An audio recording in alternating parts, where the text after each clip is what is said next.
might want to pop a Rad-X.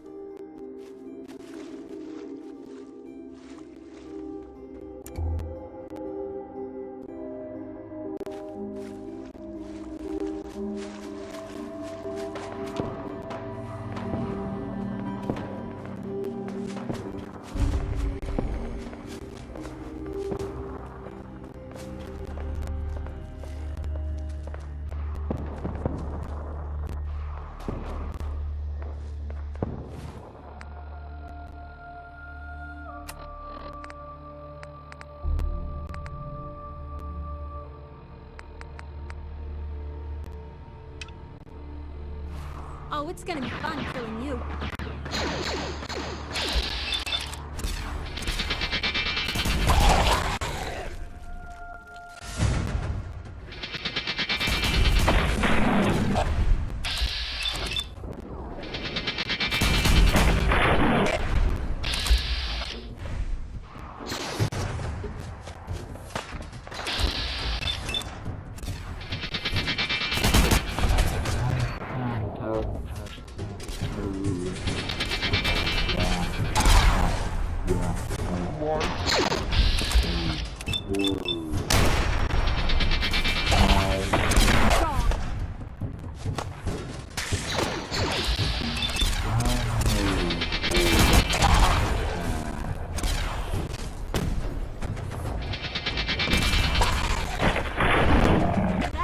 First round's on me.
Hey, Valentine.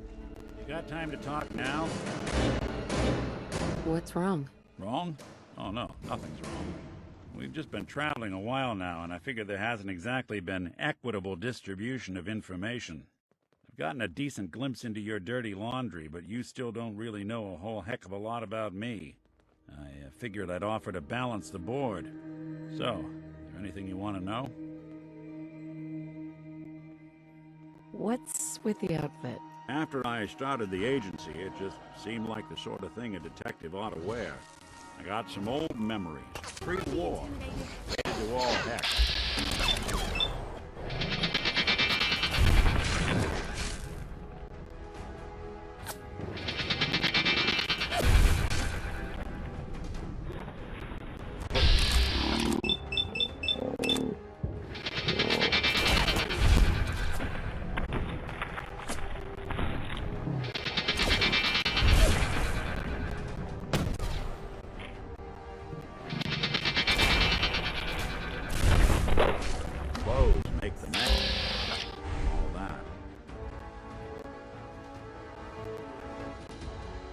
Guess I felt they made me the man I wanted to be.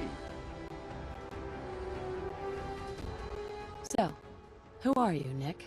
That's a question I've been trying to figure out myself for a long damn time. I know I'm a synth, authentic Institute handiwork, but I'm still mechanical, not bioengineered like the fancy synths giving everyone the willies these days. I get tune-ups now instead of checkups.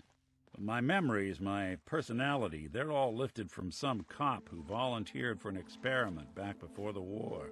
They scanned his brain and copied it onto the hardware that runs between my ears. Don't know why they chose to make a robot based on some pre-war cop instead of a math genius or a bioengineer. Hey, maybe that's why the Institute tossed me in the garbage instead of turning me into one of their people snatchers.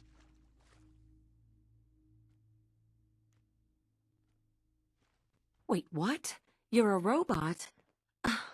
What else have you been keeping from me? Ha! Well, I'm not sure if anyone told you, but there's been a war. Nothing big. I think we'll bounce back just fine. Wait, the original Nick was from my time? Sure was. Which meant when I finally ended up out here, it was quite the rude awakening. I remember waking up one day in a garbage heap. A body in tatters and a head full of memories belonging to a man who'd been dead for 200 years. Suffice to say, it was a confusing couple of weeks. Folks didn't really know much about synths back then, so when I finally ran into people, they mostly treated me with caution rather than hostility. But the kids, they weren't afraid. I think his name was Jim. The first person to actually speak to me after I got the boot from the Institute. My first human contact in this world. Grilled me for an hour. Once they'd seen I wasn't going to hurt anyone, the other folks in the neighborhood came out to ogle the mechanical man. It eventually turned into a pretty swell soiree. The local mechanic even gave me a once-over, free of charge. Those people, they treated me like a human being. I've been trying to return the favor ever since. It's a surprisingly rare trait out here sometimes. It's something I've noticed you got a fondness for. Part of the reason I've stuck around this long. I wouldn't want it any other way. I like having you close. No fooling. You sure know how to make a synth feel welcome. Well, I expect you're about as bored as can be listening to me rattle my skeletons. We should probably head out.